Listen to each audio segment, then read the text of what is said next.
And so we made the whole record in this room, and it was like 15 people, and it got crazy in the way of Bob doesn't write the song on a piano or a guitar. He writes it on a Mm, typewriter or on paper sometime, or it's in his head. And so he doesn't know what key his voice sounds best in. So he likes to change every take would be he would change the key. So with musicians, when you change a key, it's like relearning the song. It's like your hands are in a different mhm. position. And so for a lot of we had some of the best players on the floor out there with him, and when he changed the key, it was just like really bad. And like people make a bad changes, and so they come back in, and it's just sounded so sloppy and really bad. And Lanois gets kind of upset about it, all this stuff, because the key changes, and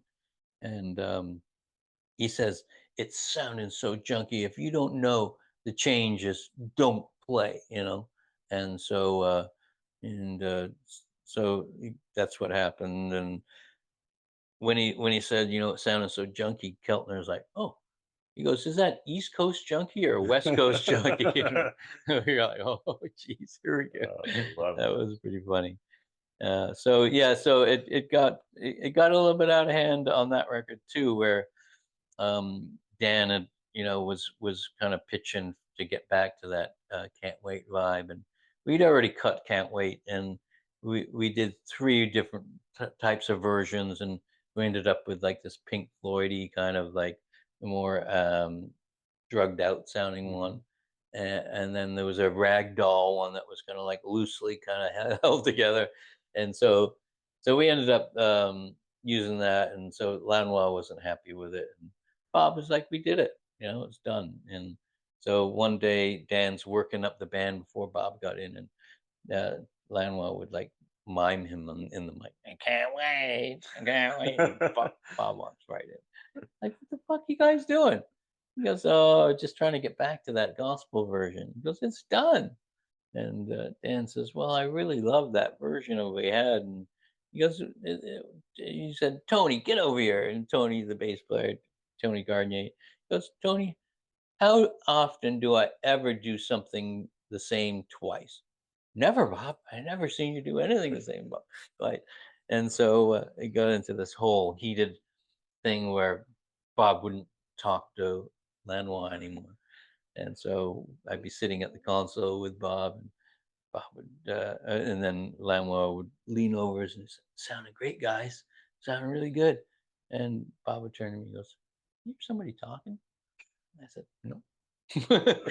And it got to this point where it was just like, where Lanois kind of got exiled from the studio, and Bob would only talk to me, and Lanois would come to me to tell me what to say to Bob, and then so after Dylan walked in when we were working up that version of Can't Wait, uh, Dylan picks up a acoustic guitar, and he's holding it by the neck with the body out on this side and then this like, and he's like swinging it at Dan, like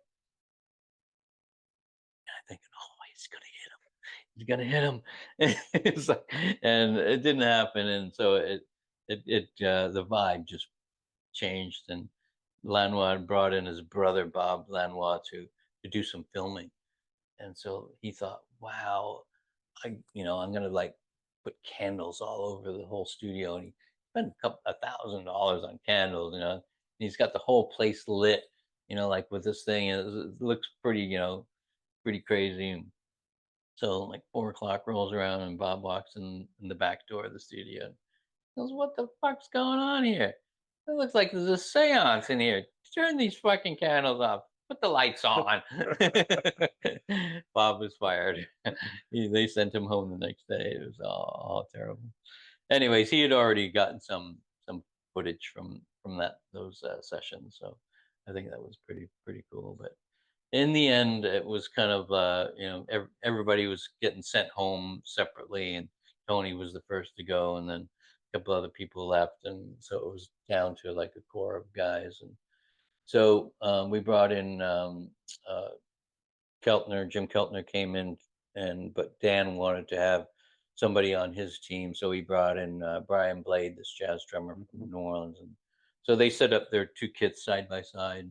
And luckily, Brian, he's like a jazz drummer, so he kind of took care of the hi hats feel, Mhm. and then Keltner just had a shaker, Is that right? and so I just had a one stereo mic split between the two of them, and then one Coles mic in front of him, so it's like three mics because there's so many people and we're working on 24 tracks, so I can't spend many mics on the kit, so and then a lot of the sound of the room was coming through the vocal mic, and Mhm. I had a delay on it, flange, and all this kind of crazy weird stuff. So I think that record sounds that way because it was in that room, and it sounds pretty open, and there's a real depth of feel to the way it sounds. And I was very embarrassed a little bit the way it sounded because I got such a great sound at the Teatro, and then there I thought this doesn't sound nearly as good as what I had there,